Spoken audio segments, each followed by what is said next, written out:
Film शुरू होती है। एक ऑटो मैकेनिक जिसका नाम डेविड चेम्बरलिन है अपनी लाइफ में डिफिकल्ट टाइम से गुजर रहा है। उसकी बिलवेड वाइफ जेन एक लंबी बीमारी के बाद चल बसी, जिससे वह अपनी टीनेज बेटी एनाबेल के साथ अकेला रह गया है। ऑर्डर्स की कमी के कारण वह वर्कशॉप जहां वह काम करता है दिवालिया होने की कगार पर है। डेविड अपनी बेटी के खातिर अपनी जॉब बचाने की पूरी कोशिश करता है और अपने बॉस को क्राइसिस से बाहर निकलने के ऑप्शन पेश करता है, लेकिन वह कुछ भी सुनना नहीं चाहता। जैक, जो कि प्रेजेंट में ईरान में चल रही वॉर का एक वॉर वेटरन है, जॉब मांगने के लिए दुकान में आता है। जैक की याचना के बावजूद डेविड उसे मौका देने से मजबूर होता है। शाम को डेविड एक बार में जाकर अपनी प्रॉब्लम्स को शराब में डुबोने की कोशिश करता है। जैक अपना समय उसी बार में ईरान में हो रहे मिलिट्री क्लैश की रिपोर्ट सुनते हुए बिताता है। लोकल शराबियों में से एक अमेरिकी आर्मी के बारे में बुरा बोलता है। टीवी पर केवल वॉर देखते हुए वह यकीन से कहता है कि वह युद्ध के मैदान में बेहतर प्रदर्शन करता। उसका बिहेवियर जैक को परेशान करता है और वह उस बुली को फाइट की चुनौती देता है। कई अन्य गुंडों के साथ वह बदमाश पार्किंग लॉट में जैक को पीटना शुरू कर देता है, लेकिन डेविड उस सोल्जर की तरफदारी करता है। लड़ाई तब रुकती है जब हमलावरों में से एक वेटरन की प्रोस्थेटिक टांग खींच लेता है। गुंडे भाग जाते हैं। डेविड जैक की प्रोस्थेटिक टांग वापस करता है और उसे वेटरन्स रिहैबिलिटेशन सेंटर तक छोड़ता है। रास्ते में वह लड़के को एडवाइस देता है कि वह बेवजह की लड़ाइयों में पड़कर कुछ नहीं बदल पाएगा। हालांकि जैक वापस पलटकर ऑटो मैकेनिक को एक मिसअंडरस्टूड मॉडर्न कहता है। लड़का यकीन से कहता है कि मैकेनिक यह नहीं समझ सकता कि सब कुछ खो देना और एक रात में कोई भविष्य न होना क्या होता है। जब डेविड घर लौटता है तो वह मेज पर एक जन्मदिन का केक पाता है, जो उसकी बेटी एनाबेल ने ध्यानपूर्वक तैयार किया है। एनाबेल अपने फादर को बताती है कि उसने कॉलेज छोड़ दिया है और उसके साथ रहने की योजना बनाई है। आदमी अपनी बेटी को डांटना शुरू करता है, यह सोचते हुए कि उसने किसी बॉयफ्रेंड या टीनेज क्राइसिस के कारण कॉलेज छोड़ा है, लेकिन कारण कुछ और निकलता है। एनाबेल बताती है कि उसकी पिछली 2 फीस पेमेंट्स नहीं हो पाई है और उसे कॉलेज से घर आने के लिए मजबूर होना पड़ा। डेविड वादा करता है कि वह चीजों को सही कर देगा और एक वीक में पैसे जुटा लेगा, लेकिन एनाबेल नहीं चाहती कि उसका फादर फिर से अधिक काम करे। आदमी चिंतित है कि वह अपनी बेटी को उसकी मां की तरह अच्छा भविष्य नहीं दे सकता। टेबल पर अकेले बैठे वह उदासी से एनाबेल द्वारा उसकी आखिरी बचत से दिए गए घड़ी को देखता है। नाराज होकर डेविड शराब पीना चाहता है, लेकिन दुर्भाग्यवश घर में सारी शराब खत्म हो गई है। मैकेनिक शराब की स्टॉक लेने का निर्णय करता है और आधी रात को दुकान पर जाता है। वापसी पर वह आसमान में एक चमकीली रोशनी का गोला देखता है जो तेजी से जमीन पर गिरता है। आश्चर्य में डेविड नियंत्रण खो देता है और उसकी कार एक खाई में चली जाती है। कुछ समय बाद वह रेड कार में जागता है। उसके चारों ओर सब कुछ गिरे हुए एक्स्ट्राटेरेस्ट्रियल ऑब्जेक्ट के वार्म ग्लो से चमक रहा है। अचानक वह पेड़ों के बीच एक महिला की सिलूट को देखता है जो उसे बहुत परिचित और बिलवेड लगती है। गंभीर घावों के बावजूद वह उठता है और लड़खड़ाते हुए उस सिलूट का पीछा करता है। अगली सुबह एनाबेल जागती है और पाती है कि उसके फादर पिछली रात से घर नहीं लौटे हैं। एनाबेल को महसूस होता है कि कुछ बुरा हुआ है और वह पुलिस को फोन करती है ताकि उसके फादर की तुरंत खोज शुरू की जा सके। हालांकि शेरिफ तब तक डेविड को लापता घोषित करने से मना करता है जब तक कि आवश्यक 24 घंटे नहीं बीत जाते। परेशान एनाबेल इतना लंबा इंतजार नहीं कर सकती और अपने फादर के वर्क प्लेस पर जाती है। कार रिपेयर शॉप के मालिक नेड विल्कॉक्स डेविड के बारे में कुछ नहीं जानते हैं। एनाबेल अपनी खोज जारी रखती है और शाम के ठीक पहले अपने फादर की पलटी हुई कार को सड़क के किनारे एक छोटे जंगल के पास पाती है। वह देर रात तक जंगल में उसकी तलाश करती रहती है। जल्द ही उसकी टॉर्च की बैटरियां खत्म हो जाती हैं और वह वापस कार की ओर जाने के लिए मजबूर हो जाती है। एनाबेल बेप्सी से रोती है। शांत होने के बाद एनाबेल कार स्टार्ट करती है और हैरानी में देखती है कि डेविड हेडलाइट्स की रोशनी में जगमगाते हुए जंगल से बाहर आ रहे हैं। एनाबेल अपने फादर को अस्पताल ले जाती है, जहां डॉक्टर उसे चौंकाने वाली खबर देता है। डेविड के पास 2 फंक्शनिंग किडनी हैं, जबकि मेडिकल रिकॉर्ड के अनुसार उनमें से एक को पहले उसकी पत्नी में ट्रांसप्लांट किया गया था। फिल्म यह संकेत देती है कि निकाली गई किडनी उसकी पत्नी के शरीर द्वारा रिजेक्ट कर दी गई थी और इसके परिणामस्वरूप उसकी मृत्यु हो गई। डेविड एक अनयूजुअल फीलिंग के साथ जागता है। घर जाते समय वह सोचते हुए सूरज को देखता है और उसका मन उसकी बिछड़ी पत्नी की यादों में चला जाता है, जो उसे एक ऊंचे पेड़ के पास इंतजार कर रही है। वह आंगन में जाकर उस झूला कुर्सी पर बैठता है जहां जेन अपना समय बिताती थी। वह पिछली रात की घटनाओं को याद करने और समझने की कोशिश करता है कि दुर्घटना के बाद उसके साथ क्या हुआ था।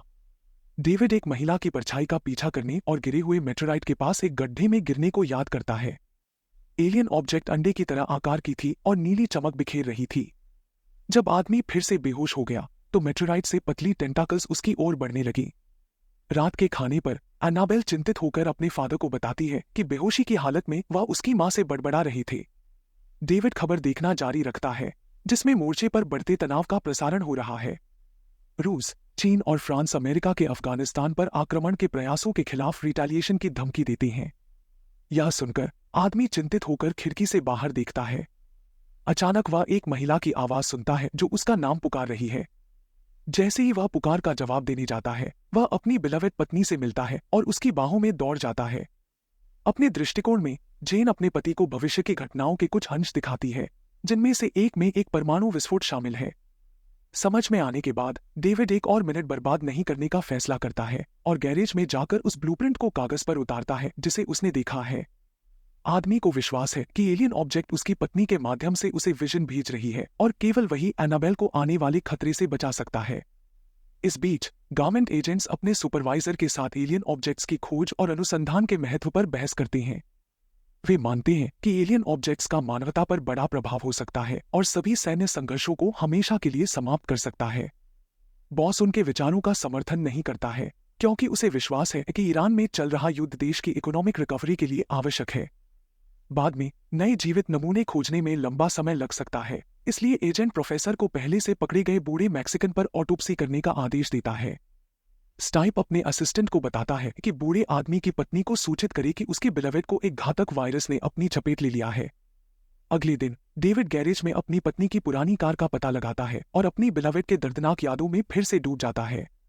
जबकि एनाबेल बाहर है, वह पुराने वीडियो टिप्स देखती है जहां उनका परिवार खुश था और हर पल का आनंद लेता था। ऐसा लगता है कि एनाबेल केवल अपने फादर की नजरों में मजबूत बनने की कोशिश कर रही है, लेकिन वह भी अपनी मां को बहुत याद करती है।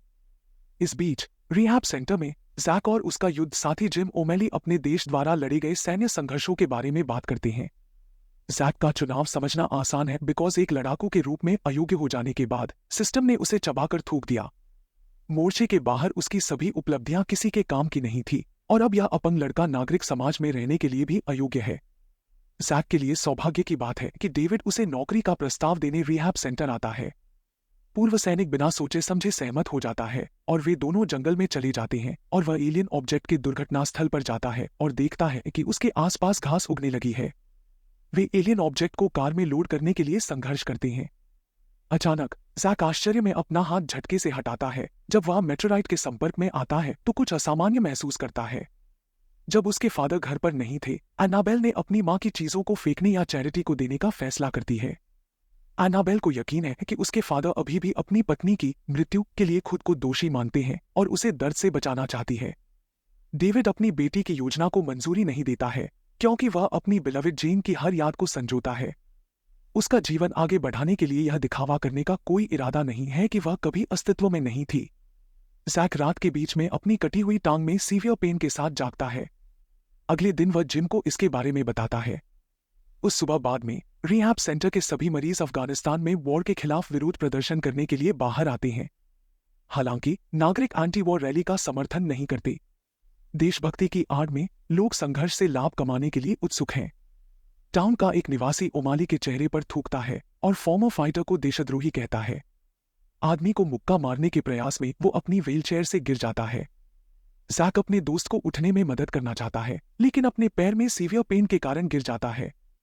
पुलिस को घटनास्थल पर बुलाया जाता है और सभी प्रदर्शनकारियों को जल्दी से तितर-बितर कर दिया जाता है। डेविड अपने आउटहाउस में मीटियोराइट की जांच करता है और देखता है कि लिविंग ऑर्गेनिज्म धूप में खराब हो रहा है। असहनीय दर्द से पीड़ित जैक मैकेनिक के घर में घुसता है और एक्सप्लेनेशन की मांग करता है। जल्द ही लड़के की स्थिति तेजी से बिगड़ने लगती है। उसका बुखार बढ़ जाता है और उसकी घायल टांग से रेड फ्लूइड बहने लगता है। उसके दर्द से पीड़ित पैर से कृत्रिम अंग हटाने के बाद डेविड पाता है कि उसकी गायब टांग फिर से उगने लगी है। मैकेनिक के दिमाग में पूरा पहेली तुरंत जुड़ जाती है। पृथ्वी पर भेजे गए मेटेराइट में उसके पास के किसी भी व्यक्ति को ठीक करने की शक्ति है। डेविड एनाबेल से जैक पर नजर रखने के लिए कहता है और वह अननोन डायरेक्शन में चला जाता है। उसी समय एजेंट स्टाइप को चौथे एलियन ऑब्जेक्ट की लैंडिंग की सूचना मिलती है। जैक को उस दिन के बारे में बुरे सपने आते हैं जब वह मोर्चे पर घायल हो गया था। जागने पर वह एनाबेल को अपने सामने पाकर हैरान हो जाता है। शाम को डेविड घर लौटता है और बिना किसी एक्सप्लेनेशन के अपनी बेटी से जैक को आउटहाउस में ले जाने में मदद करने के लिए कहता है। वह जैक को मेटेराइट के पास रखता है और एलियन ऑब्जेक्ट को नाइट्रोजन गैस से ठंडा करता है। तुरंत पतली टेंटाकल्स जैक की ओर बढ़ती हैं और उसकी बांह को घेर लेती हैं। उनके स्पर्श से जैक की गायब टांग तेजी से एक स्वस्थ पैर में बढ़ने लगती है। एनाबेल गलती से एलियन ऑब्जेक्ट को छू लेती है, जिसके बाद वह बेहोश हो जाती है। उसे सपने में उसकी मां अस्पताल के कमरे में डेविड को बुलाती हुई दिखाई देती है। दोनों किडनी रिजेक्ट होने के बाद डेविड कभी भी अपनी बीमार पत्नी से मिलने का साहस नहीं जुटा सका, इसलिए एनाबेल को एक अडल्ट की भूमिका निभानी पड़ी और अपनी मां को उनके अंतिम दिनों में सांत्वना देनी पड़ी है। सुबह एनाबेल होश में आती है और जैक को यार्ड में चलते हुए देखती है। जैक 2 स्वस्थ पैरों के साथ डाउट से चलता है और अपनी खुशी पर विश्वास नहीं कर पाता। रसोई में अकेले रहने पर जैक और एनाबेल आश्चर्यचकित होकर चर्चा करते हैं कि पिछली रात क्या हुआ था। बाद में वे डेविड को आउटहाउस में पाते हैं, जहां वह एक अनयूजुअल कैप्सूल का ड्राइंग पूरा कर रहा है। उसके अनुसार डिजाइन को मेटेराइट को इंपेंडिंग डेंजर से बचाना है। एनाबेल अपने फादर के एलियन ऑब्जेक्ट के प्रति जुनून को लेकर चिंतित है, लेकिन वह अपनी बेटी से उस पर विश्वास करने के लिए कहता है। डेविड के ब्लूप्रिंट का इंस्पेक्शन करते समय जैक देखता है कि स्ट्रक्चर के लिए बहुत सारी स्टील प्लेटों की आवश्यकता होगी। वे लोग एक वर्क प्लान बनाते हैं। डेविड अपने हाई स्कूल के 2 स्टोनी सरीलों को एक बार में तब तक शराब पिलाता है जब तक वह बेहोश नहीं हो जाता। फिर जैक की मदद से वह उसकी वर्कशॉप की चाबियां चुराता है। वे टोनी के वर्कशॉप से नेसेसरी मटेरियल्स और एक सीमेंट मिक्सर ट्रक चुराकर उसे एक अबैंडन्ड फैक्ट्री में ले आते हैं। स्टाइप और अन्य एजेंट मेटेराइट के क्रैश साइट पर पहुंचते हैं। एलियन ऑब्जेक्ट के केवल कुछ छोटे टुकड़े बचे हैं। स्थानीय शेरिफ विलियम्स एजेंटों को डेविड चेम्बरलिन के बारे में जानकारी देता है, जो कुछ दिन पहले उस स्थान के पास अपनी कार दुर्घटनाग्रस्त कर चुका था। अधिकारी कोइंसिडेंस पर विश्वास नहीं करता और सुझाव देता है कि ऑटो मैकेनिक ही वह हो सकता है जिसने एलियन ऑब्जेक्ट को लिया है। मेटेराइट के टुकड़ों का अध्ययन करने के बाद वैज्ञानिक एक चौंकाने वाली खोज करते हैं। यह पता चलता है कि एलियन ऑब्जेक्ट विभिन्न पौधों और जानवरों, जिसमें मानव डीएनए भी शामिल है, यह इनक्रेडिबल डिस्कवरी एबायोजेनेसिस का एक उदाहरण है। जब डेविड और जैक मेटेराइट के लिए एक प्रोटेक्टिव स्ट्रक्चर डेवलप कर रहे होते हैं, एनाबेल अपनी मां की ग्रेव पर जाती है। मैन कैप्सूल का क्रिएशन फिनिश करते हैं और उसमें मेटेराइट को रखते हैं। उसी समय एनाबेल अपने ट्रैजिक पास्ट को हमेशा के लिए समाप्त करने और अपनी मां की चीजों को जलाने का फैसला करती है। एनाबेल को गवर्नमेंट एजेंट रोक लेते हैं, जो डेविड की तलाश में उनके घर आए हैं। जब मैकेनिक वापस आता है तो एजेंट उससे दुर्घटना के बारे में पूछताछ करते हैं, लेकिन डेविड उस रात की घटनाओं को याद न होने का झूठ बोलता है। एजेंट स्टाइप रहस्यमयी एलियन ऑब्जेक्ट के मानवता के लिए अविश्वसनीय महत्व और यह कैसे युद्धों को रोकने में मदद करेगा के बारे में बात करते हैं, लेकिन डेविड उनके शब्दों से इंप्रेस नहीं होता। फिर स्टाइप मैकेनिक को इन्फॉर्म करता है कि उन्हें उसके शरीर में मैजिकल रूप से ठीक हुई किडनी के बारे में पता है। वे उसे एक बूढ़े व्यक्ति के शव परीक्षण की तस्वीर भी दिखाते हैं, जिसे भी एलियन ऑब्जेक्ट से टकराने के बाद ठीक कर दिया गया था। डेविड तुरंत एक नया झूठ गढ़ता है और एजेंटों को अपने आउटहाउस में ले जाता है। वह स्वीकार करता है कि उसने मेटेराइट को अंदर रखा था, लेकिन समय के साथ यह वस्तु बस बाहरी पर्यावरण के संपर्क में आने से पिघल गई। जब एजेंट चले जाते हैं तो एनाबेल अपने फादर की इंटेलिजेंस से शॉक है। उसे डर है कि एजेंट उसे एक्सपेरिमेंट के लिए ले जाएंगे और उससे वे सब चीजें देने के लिए कहती हैं जो वे चाहते हैं। एनाबेल को यकीन है कि मेटेराइट का उसके फादर पर डेट्रीमेंटल इफेक्ट पड़ रहा है। हालांकि डेविड को विश्वास है कि ऐसा नहीं है। एलियन ऑब्जेक्ट विशेष रूप से जीन की इमेज का उपयोग डेविड को न्यूक्लियर डिजास्टर की चेतावनी देने के लिए करती है। गवर्नमेंट एजेंट डेविड के झूठ पर विश्वास नहीं करते और उसका पीछा करने लगते हैं। यह देख डेविड अपने दोस्त टोनी से कहता है कि उसे कवर करे और एजेंट्स टीम उसे खो देती है। स्टाइप एजेंट लुबिंस्की से कहता है कि वह उसकी बेटी की मदद से डेविड को बाहर लाए। इस बीच चीफ टोनी उसे उस रात की सीसीटीवी फुटेज दिखाता है जब डेविड को चोरी करते हुए देखा गया था। मेटेराइट के कंस्ट्रक्शन पर काम करते समय जैक अपने घायल साथी ओमाली को याद करता है। जैक न्याय बहाल करना चाहता है और अपने दोस्त को दूसरा मौका देना चाहता है, इसलिए वह रिहैब सेंटर लौट आता है। वहां एनाबेल पहले से ही उसका इंतजार कर रही है, यह स्वीकार करते हुए कि वह अपने फादर के बारे में चिंतित है क्योंकि गवर्नमेंट एजेंट उसे ले जा सकते हैं। जैक एनाबेल से वादा करता है कि वह डेविड की रक्षा करेगा और उसे जिम से मिलने ले आता है। लड़का अपने साथी से उसके साथ जाने के लिए कहता है और उसे मिराक्युलस हीलिंग का वादा करता है। वह जिम को अपना बढ़ा हुआ पैर दिखाता है, लेकिन उसका दोस्त उसकी मदद लेने से इनकार कर देता है। जब निराश लोग रिहैब सेंटर छोड़ते हैं तो स्टाइप के आदेश पर गवर्नमेंट एजेंट उन्हें बंदी बना लेते हैं। इस बीच टोनी उस अबैंडन्ड फैक्ट्री को ढूंढता है जहां डेविड ने मेट्रोराइट कैप्सूल को छिपा रखा है। वह स्ट्रक्चर का इंस्पेक्शन करता है और अपने मित्र से एक्सप्लेनेशन की मांग करता है। डेविड अपने दोस्त को शांत करने की कोशिश करता है, लेकिन टोनी पुलिस को बुलाने का फैसला करता है। डेविड अपने सीक्रेट को उजागर नहीं होने दे सकता। वह अपने दोस्त पर झपटता है और गलती से उसे मार देता है। जो कुछ उसने किया है उसकी प्रतिक्रिया में वह कैप्सूल के अंदर चला जाता है, जहां लाइफ पहले से ही धीरे धीरे विकसित होने लगा है। पछतावे से भरे वह फिर से अपनी वाइफ की इमेज देखता है। एलियन ऑब्जेक्ट एनाबेल और जैक के लिए है, जिन्हें डेविड को इमिनेंट डिजास्टर से बचाने में मदद करनी चाहिए। इस बीच एजेंट स्टाइप ने डेविड के घर में एनाबेल और जैक को बंदी बना रखा है। न्यूज में दिखाया गया है कि रूस संघर्ष के बढ़ने की प्रतिक्रिया में परमाणु हथियारों का उपयोग करने के लिए तैयार है। स्टाइप को आश्चर्य होता है कि जैक का कटा हुआ पैर फिर से उगाया है। वह जैक से एलियन ऑब्जेक्ट का यूज ग्रैंड प्रोस्पेक्ट्स पर विचार करने का सुझाव देता है। जाहिर है जैक सभी युद्धों को समाप्त करने में विश्वास नहीं करता और न ही सरकार के अच्छे इरादों पर विश्वास करता है, इसलिए वह चुप रहता है। स्टाइप अच्छे पुलिस वाले की इमेज को त्याग देता है और डेविड का पता लगाने के लिए जैक को स्टिक से पीटना शुरू कर देता है। इस बीच डेविड आउटहाउस में चुपके से प्रवेश करता है और अपने ट्रैक को कवर करने के लिए उसमें आग लगा देता है। जैसे ही एजेंट जलती हुई चीज की ओर भागते हैं, डेविड चुपके से अपने घर में एंटर करता है और एजेंट स्टाइप पर गन तान देता है। मौके का फायदा उठाते हुए एनाबेल एजेंट को बेहोश कर देती है और उससे बंदूक ले लेती है। जैसे ही तीनों भागते हैं, एक एजेंट एनाबेल को गोली मारता है, यह जानते हुए कि डेविड अपनी बेटी को ठीक करने के लिए उन्हें सीधे एलियन ऑब्जेक्ट के पास ले जाएगा। डेविड कार में कूदने में सफल हो जाता है, लेकिन घायल एनाबेल जीवन और मृत्यु के कगार पर है। डेविड अपने परिवार के एक और मेंबर को खोने के डर से परेशान है। जब वे अबैंडन्ड फैक्ट्री में पहुंचते हैं तो एजेंट उनका लगातार पीछा करते रहते हैं। पहुंचने पर डेविड एनाबेल के ब्रेथलेस बॉडी को केयरफुली मेट्रोराइट के पास रखता है।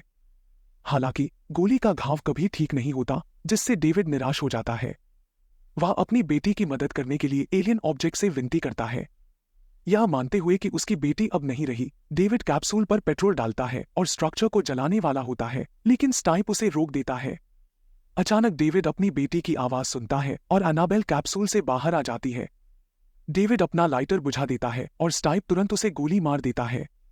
जैक, डेविड और एजेंटों के बीच गोलीबारी शुरू हो जाती है और सभी घायल हो जाते हैं।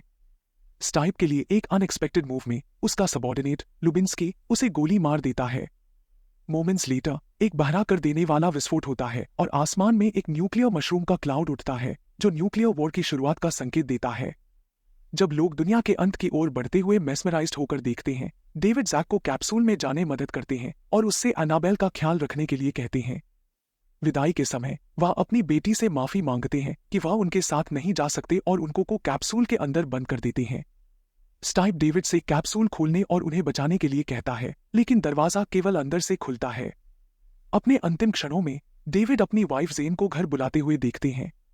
जैक रो रही एनाबेल को सांत्वना देने की कोशिश करता है, जब अचानक पानी कैप्सूल की दीवारों से बहने लगता है और जल्दी ही पूरे स्थान को भर देता है। पूरी तरह से पानी में डूबे हुए मीटियोराइट उनके साथ अपनी टेंटकल्स जोड़ती है और उन्हें एक क्रायोजेनिक स्टेट में जीवित रखती है। जब एनाबेल और जैक एक लंबे नींद के बाद जागते हैं तो वे पाते हैं कि उनके छुपने के स्थान को छोड़कर पूरी दुनिया खंडहर में बदल गई है। कैप्सूल घास और इंसेक्ट से उगाया है, जो हिंट है कि परमाणु युद्ध के बाद सदियों बीत चुके हैं।